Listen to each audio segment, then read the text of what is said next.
Everyone, welcome back to this channel. In this video, I'm going to show you how to add partial blur effect on CapCut apps. Now let's get started.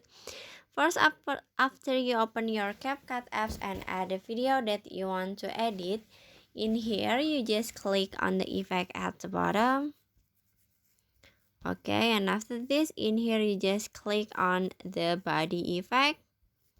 And at the body effect, you can click on cover apps. This one, you just click on it. And after this, in here, you just click on the face mode shape. In here, you just click on the particle blur. And now, you can click on the check icon, this one.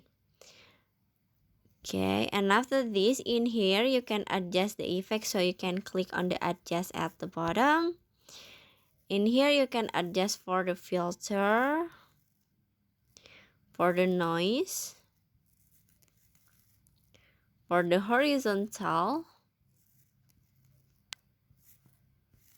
okay, for the vertical, and for the blur. And after this, in here, you just click on the check icon at the bottom. Now you can setting the effect until the end of the video and finish. So that's how to add partial blur effect on CapCut apps. I hope you found this video to be helpful. If you enjoy with the content, please consider like, comment, and subscribe down below. Bye bye.